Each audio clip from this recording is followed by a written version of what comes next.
Start with then. मैंने कल जिक्र किया था, आपके क्वेश्चन जरूर नोट करिएगा, बट ऑब्वियसली आप उसको you will get every time to ask questions please. Okay, yes, once you listen completely to me, आप जब मेरा पूरा लेक्चर ले लेंगे और फिर शायद आपके क्वेश्चन जो आप पहले पूछते हैं जो मैंने बाद में बताने ही होते हैं तो वो क्लियर हो जाते हैं। So let me speak first and then note it down. जहां पे आपको क्वेश्चन हो वहां क्वेश्चन मार्क डाल दें, लाइन छोड़ दें, और फिर मैं जब बताऊंगा आपका आंसर तो आप लिख लीजिएगा प्लीज। जब आपके क्वेश्चन लूंगा उस वक्त चैट पब्लिक कर देंगे, so that will be done. Let's go on Aristotle. कल हमने थोड़ी बायोग्राफी की बात की थी और बायोग्राफी में मैंने 3-4 टेक अवेज बताए थे। एक ये था कि उसके फादर फिजिशियन थे, और दूसरी बात मैंने कही कि उसकी जो after the death of Plato he went outside, he travelled around different areas में उसने ट्रेवल किया। एंड देन तीसरी पॉइंट, उसकी जो इंस्टीट्यूशन था उसका नाम है लाइसियम। ही टॉट अलेक्जेंडर, उन्होंने अलेक्जेंडर को पढ़ाया था। और आखिरी बात, उसकी किताब का नाम था पोलिस। पोलिस जो है वो उसकी किताब का नाम है, जिसका मतलब होता है दी पॉलिटिक्स या स्टेट भी हम कहते हैं उसको। नाउ उसमें जो क्वेश्चन आता है, मैंने कहा प्लेटो का जो मोस्ट लाइकली क्वेश्चन है, वो मोस्ट लाइकली जो क्वेश्चन है वो दो एंगल है। मोस्ट लाइकली एंगल उन दो में से है, that is his theory of state and classification of state. और दूसरी है हिज, जो मैंने उसका कहा, he was the greatest but ungrateful student of people of Plato. वो सबसे पॉपुलर स्टूडेंट था बट अनग्रेटफुल स्टूडेंट था प्लेटो का। ये बेसिकली दूसरा पॉइंट है यहाँ। सो लेट्स मूव जी, हम इसको जरा चलते हैं, थ्योरी पे चलते हैं। लेकिन ऑब्वियसली पहला सवाल ये होगा, व्हाई थ्योरी ऑफ स्टेट तो प्लेटो ने भी दी थी और थ्योरी ऑफ स्टेट हमने कहा अरिस्टोटल ने भी दी है। तो अगर प्लेटो अरिस्टोटल की थ्योरी से एग्री कर रहा होता, सॉरी, अगर अरिस्टोटल प्लेटो की थ्योरी से एग्री कर रहा होता तो क्या वो अपनी थ्योरी ऑफ स्टेट देता? Obviously not, because he gave the theory because of the fact that he disagreed with Platonic state, Platonic ideal state, उसके से disagree कर रहा था, and that's why he had to give a separate state. अब वो इसीलिए तो मैंने कहा, जुमला बोला, Aristotle was the greatest but ungrateful student of Plato। अपने प्लेटो की ideal state से agree नहीं किया और डिसएग्री किया बहुत सारे पॉइंट्स के ऊपर, और फिर अपनी स्टेट कंस्ट्रक्ट की। कहां पे डिसएग्रीमेंट था, नेचर ऑफ डिसएग्रीमेंट क्या था, कितना, how to what extent he disagreed, हम अभी पढ़ेंगे तो आपको आइडिया हो जाएगा। मैंने कंप्लीटली डिसएग्री का लफ्ज यूज नहीं किया, कुछ डिसएग्रीमेंट थे और फंडामेंटल डिसएग्रीमेंट थे उनके अंदर, फाउंडेशनल डिसएग्रीमेंट थे जो कि लॉजिकल भी हैं। अभी आप देखेंगे आपको आइडिया हो जाएगा। बट लेट अस सी, अब प्लेटो की स्टेट का तो हमें आइडियाज़म थोड़ा पता लग गया, बट लेट्स सी अरिस्टोटल ने जो अपनी थ्योरी ऑफ स्टेट दी तो क्यों दी? What was the reason that Aristotle gave his theory of state, जिसको हम कहते हैं कॉन्टेक्स्ट। प्राइमरीली जो रीजन है उसका, that is the influence of his father.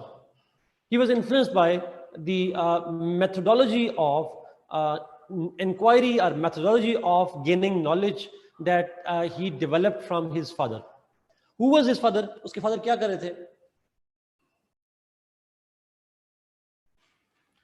He was a doctor. He was a physician. आजकल फिजिशियन हम डॉक्टर को, आई डोंट नो कहते नहीं कहते, बट डॉक्टर कह लें चले। हम किताबों में लफ्ज फिजिशियन लिखा है बट हम डॉक्टर ही कहते हैं। I don't technically know the difference between them. Anyway, now his father was a doctor. अगर गौर से सुनिएगा, और उस फादर के साथ वो तकरीबन 17 साल तक रहा।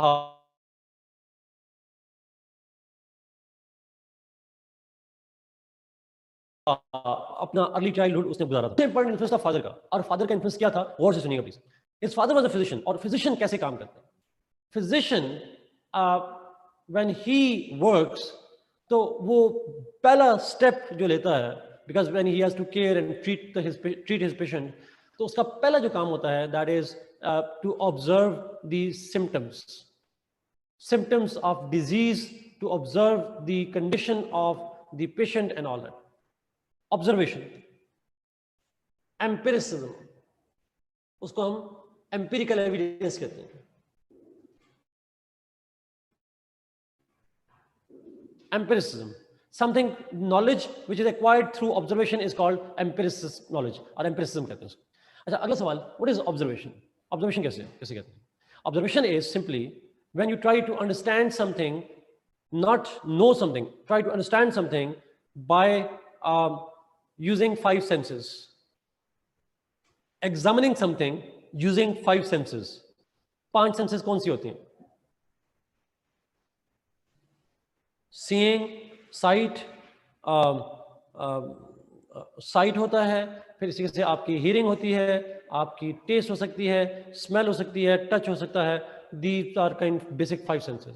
छठी एज से जो नॉलेज गेन होता है उसको ऑब्जर्वेशन नहीं कहते, उसको इंट्यूशन कहते हैं, उसको इंट्यूशन कहते हैं हम लोग सॉर्ट ऑफ।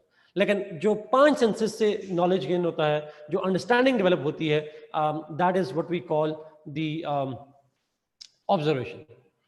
ऑब्जर्वेशन का आमतौर मतलब लोग लेते हैं देखना। इट्स नॉट लाइक देखना, इट्स लाइक जानना।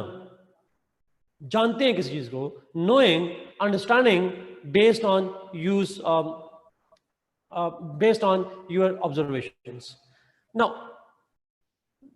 his father was a physician and he would like to observe before making a treatment, before starting a treatment. अच्छा, अब जरा इसको जरा अंडरस्टैंड कीजिएगा।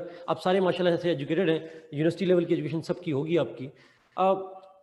जब प्रॉब्लम होता है, when you want to solve the problem, the first step is understand the problem. In order to solve the problem, you have to understand the problem. If you don't understand it correctly, you don't solve it correctly. ये ऐसे ही है जैसे आप सवाल समझ नहीं आएगा, जवाब कैसे लिखेंगे? लॉजिकल सी बात होती है।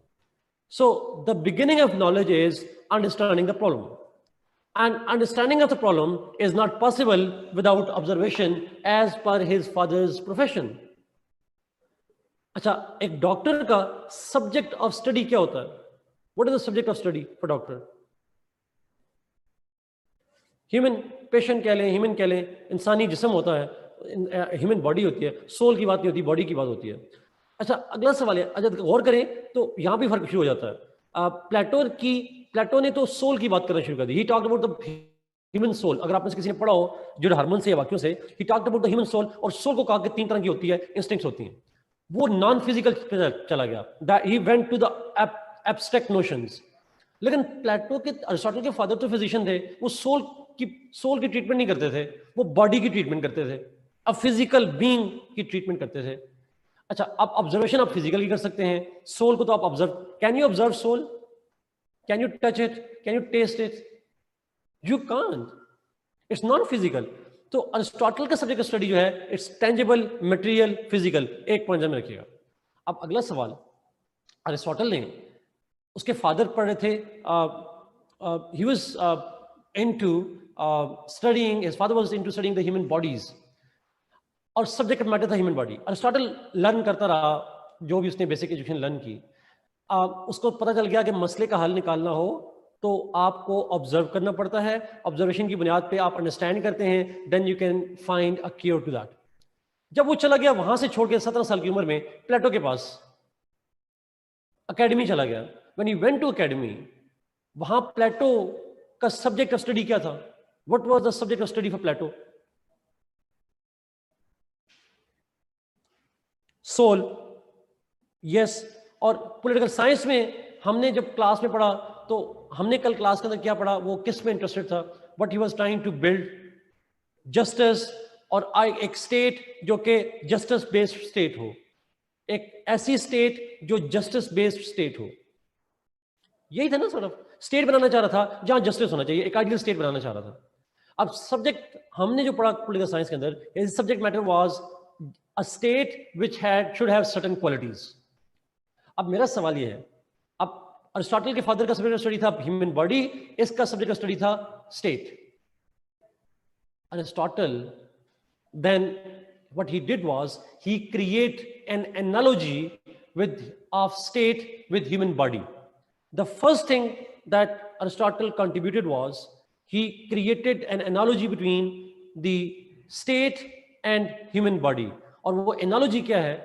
जैसे आप और मैं जब हम आम सोशल मसले को देख रहे होते हैं, हम आईटी में हैं तो आईटी के लफ्ज़ यूज़ करना शुरू कर देंगे, हम कहते हैं करप्ट हो गया, जो भी लफ्ज़ यूज़ करते हैं हम अपने सब्जेक्ट को यूज़ करते हैं। तो he created an analogy between a relationship between a comparison between state and human body, and let me quote his words. ये बाद में इस्तेमाल, अभी यहाँ इस्तेमाल नहीं करना, एक वर्ड्स बता रहा हूँ सिर्फ। उसने कहा था state is a magnified individual. State is a magnified individual. एक इंसान के, एक ह्यूमन